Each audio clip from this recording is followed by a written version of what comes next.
Welcome. I'm Tracy Smith, and this is Here Comes the Sun, a closer look at some of the people, places, and things we bring you every weekend on Sunday morning. You may recognize actor James Cromwell from his star turn opposite a certain pig. But as Ben Mankiewicz explains, he's been among the hardest working men in Hollywood for years. For half a century, Cromwell, he's Jamie to his friends, has been doing what great character actors have done for 100 years, making whatever they're in just a little better. You don't want it, Edmund, and you can't have it. Cromwell has played memorable roles in L.A. Confidential, What in the hell happened? The Green Mile, The Queen, and now Succession on HBO Max. No music, no chatter. Keep your mind on the driving. All coming after his Oscar-nominated performance as Farmer Hoggett in Babe. Later in the show, James Cromwell on Succession's appeal. It must be nice to, regarding Succession, just to be on a show that feels so incredibly relevant. I think it's an incredible show. I think the acting, the writing, the concept. I hope that people don't watch it with an eye to saying, oh, we're so much better than those people. That they see that those people in real life, the Bezoses and the Musks, are obscene. It's that amount of wealth, that amount of power is obscene. Then Serena Altschul takes us inside the delicate world of painter Edward Hopper's New York City. For someone who was such a keen observer of everything around him, who loved opportunities for looking, there are few better places than New York for that. Those observations inspired these paintings, intimate, everyday moments stripped of the city's characteristic hustle and bustle. It's a very personal view.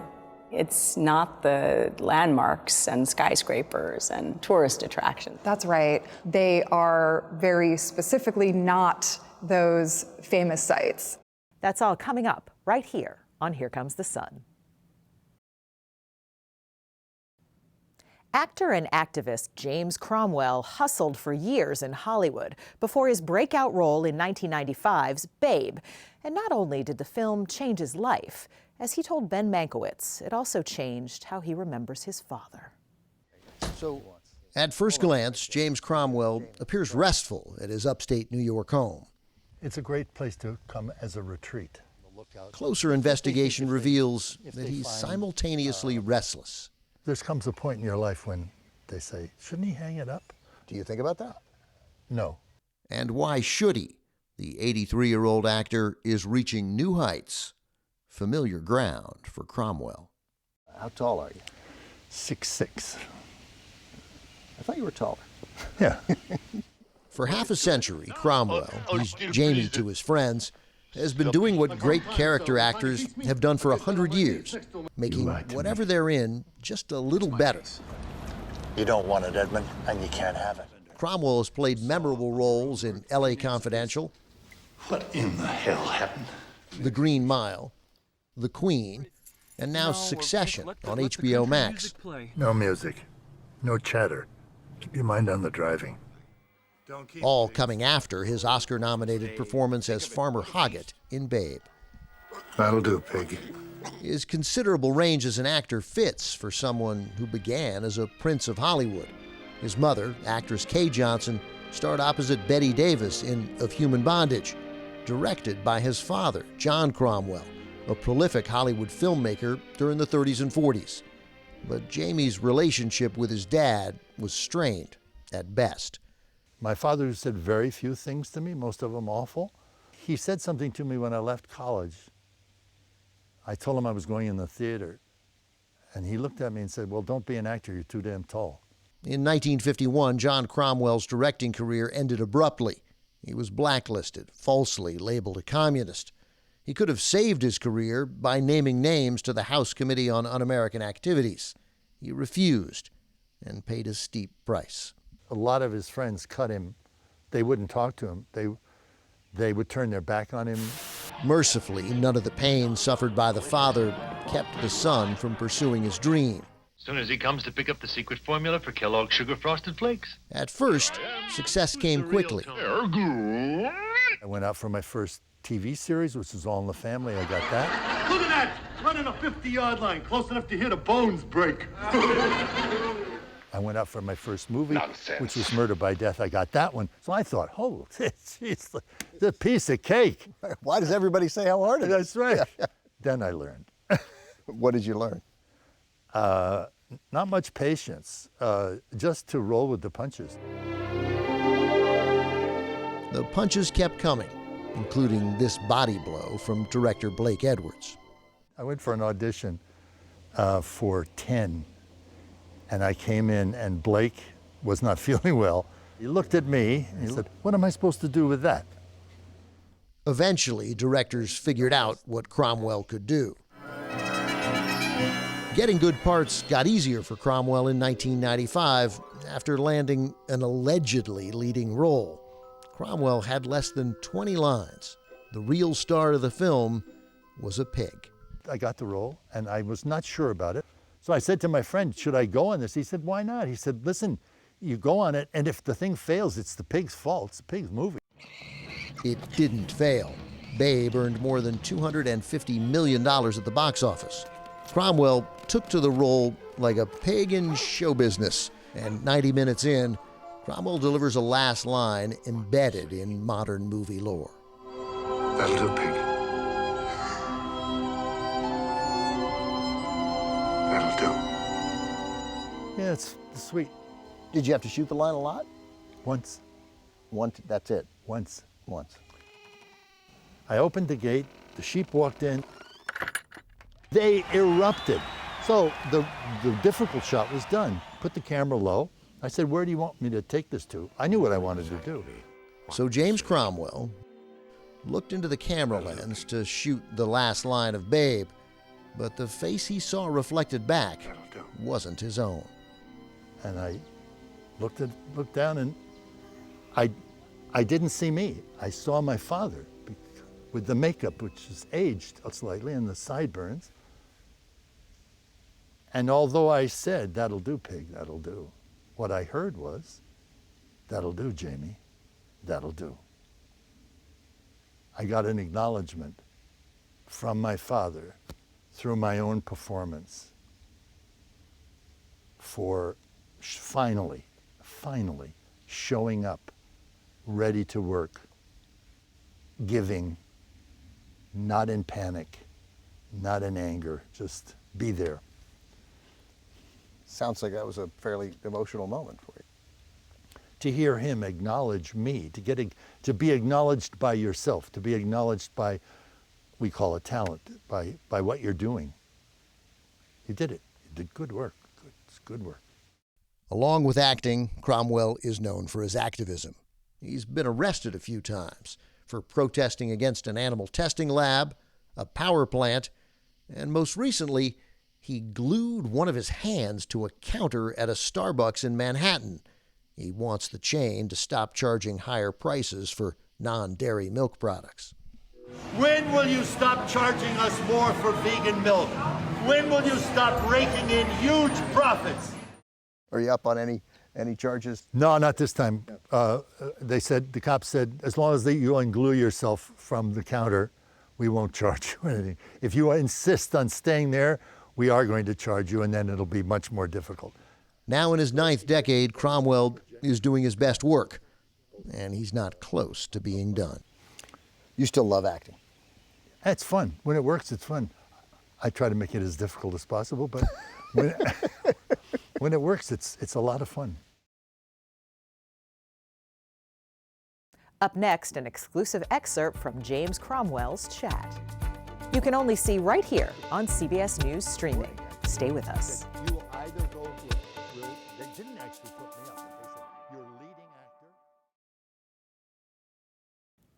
As promised, here's more from Ben Mankiewicz's conversation with actor James Cromwell.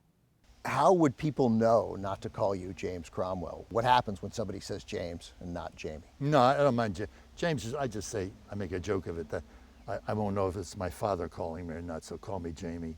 No, it's Jim. Jim I don't like. I'm not your Jim kind of guy. What did your dad call you? I don't think he said Jamie. James. He would say James. He would have said James. Yeah. If I screwed up in the car, I spun his Porsche around in the middle of in Wilton, Connecticut, and he held on. I had, James. So I knew, screwed up. What are your thoughts on Hollywood? You ever read a book called City of Quartz? No. Oh, should do. Very important. Okay. Very important book. It's ersatz. It's made up. It's things move just as fast in LA as they do in New York, only you don't notice because you're in a car. But everybody is demanding. This thing is the same. Everybody sort of lounges by the pool, but business is getting done. And it's all about business. I say this is the cynical part because I know there are wonderful people in the movies who care a great deal and do their very best to create wonderful work. On the other hand, the studio system is based on all the bad things you can think of. The studio heads sitting in front of their talent, all backed up behind them like slaves, basically, serfs, and getting films, having agents, doing the rounds, what you're supposed to do, the parties you're supposed to be at. It's very disingenuous. After Babe, I get that you're technically the lead. I got it. You have very few lines. They didn't think I was. But for the Oscar nominations come around, and as the lead, normally you'd be nominated for Best Actor. Yeah. You had a different idea. Yeah, I had an idea that I was the supporting actor because the Pig had the majority of the dialogue. I had very little. I was never going to win up against, I don't know, whoever was up that year. There's no role. A sound guy, when I went to loop another project, said to me, that's an Academy Award performance. I said, come on, man. Can't be. It's got 17 lines. He said, no, listen, believe me, it is. So I hired a publicist. I spent $60,000 of my own money to get the ads in the right place. Isn't the studio supposed to do that? Yeah, but they didn't want me to be supporting actor. They said, you will either go, they didn't actually put me up, but they said, you're leading actor, or you may not use any publicity stills from it. You may, blah, blah, blah. They tried to ice me out. So you spent how much of your own money? $60,000. And you got a nomination? Yeah. While I was doing a Milos Forman picture, and he brought champagne. Bless his heart, man. Now there's a class act. Probably worth the money you spent. Without a doubt. Without it. I wouldn't have made it. I don't think I would have made it without it. It must be nice to, regarding Succession, just to be on a show that feels so incredibly relevant. I think it's an incredible show. I think the acting, the writing, the concept. I hope that people don't watch it with an eye to saying, we're so much better than those people. That they see that those people in real life, the Bezoses and the Musks, are obscene. It's that amount of wealth, that amount of power is obscene. And they don't do things. I was just watching Finish that thought though real quick. They don't do things. They don't do the things that are usually portrayed on the shows for fabulously wealthy people. They do the kind of things that are written into Succession. The cruelty, the inhumanity, the contempt. Indifference. All those qualities. That's what permeates. That's the fog that covers that particular class, in my mind. You must get recognized. Well, I mean, I know it, I've read it, but it's so clear because you were one of the great character actors of your generation, which I mean is the highest possible compliment, right? Thank you. And so people stop you, and what do they say? I like your work. And right? And do they ever, you can see their brain try to spin what it is that they want to say, right? I would say that the most of them, they're all different times depending on what. There's a difference between that and people who have really enjoyed Green Mile. Right. Or people who have enjoyed, I went to my first Star Trek convention. I love it. And it was you couldn't wonderful. come up with the word. Yeah. It was wonderful. They were delightful people. I really enjoyed it. I thought I was going to hate it, which is why I'd never done them before. I am not going to go sit there I think I had done a mini one.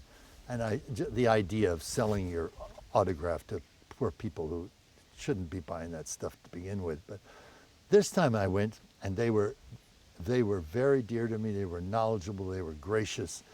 They liked the work. That's because it's a community. It's a community. Right. That's correct. It strikes me that your contempt for the business overall is acute, but you love the craft. Oh, absolutely. It's an extraordinary medium. It's very powerful. It's extraordinarily difficult to do. When it's done right, it's absolute magic. It's transformative. I wish we did more films to educate people. I think it's happening, actually. I don't see them all now, but I think it's happening that we're finally getting to look at people of other races, of other cultures, without the jaundiced eyes of our sort of isolationist past. We're beginning to see, oh, we're all in this together. We all go through the same incidents, suffer the same griefs, bleed the same blood. We have to care for each other. We have to communicate with each other. So that's basically my philosophy. So. Up next, painter Edward Hopper's quiet reflections of New York.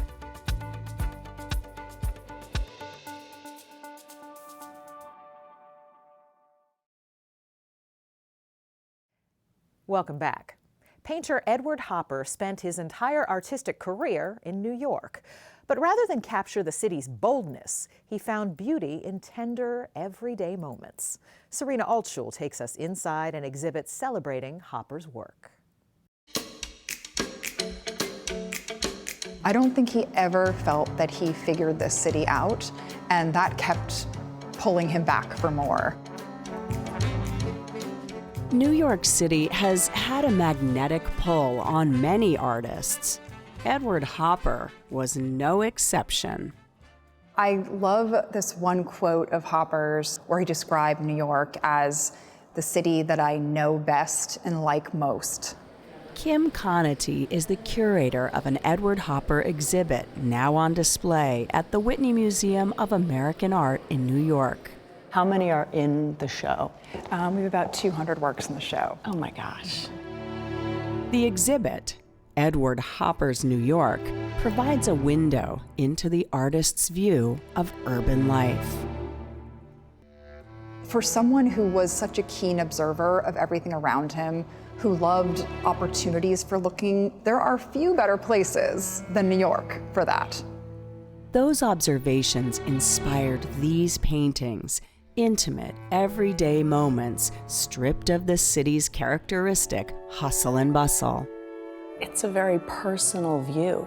It's not the landmarks and skyscrapers and tourist attractions. That's right. They are very specifically not those famous sites. For an artist who painted so many of New York's bridges, Hopper never painted the Brooklyn Bridge, which is of course the most famous of all. So Hopper gives us instead the Maycombs Dam Bridge in the Bronx, the Manhattan Bridge. It's a connection that spanned most of Hopper's life. Born in 1882 in Nyack, New York, Edward Hopper moved to the city permanently in his 20s to pursue art. For more than 5 decades, he, along with his wife and muse, Josephine, lived in this studio on Washington Square Park. This is his easel. This is his easel, that's right. Oh my gosh. You Am I allowed to put my hands on it? I think so. The studio has been preserved inside what is now a New York University academic building. He was extremely tall. He was 6'5", just tall today, but was particularly tall then. He needed something that would actually be able to accommodate him. So he wasn't bending over right. his back Exactly. down here. Hopper painted and sketched from that very spot as the city grew around him, a fact referenced in the piece Early Sunday Morning. What is that little corner there? This one dark rectangle here signifies something to come, a building, likely. It has a way of creating this dynamic composition that shows both what is there and also what is to come. A changeless New York that is at the same time still changing. Those images of a changing yet changeless city put Hopper on the map. even landing him on a 1956 cover of Time magazine. I love to imagine everything that he saw. The 60s Washington Square? What he would have seen. Edward Hopper died at the age of 84, in the very studio where he created his most iconic works. Works providing viewers with a window into the artist's world, and perhaps their own.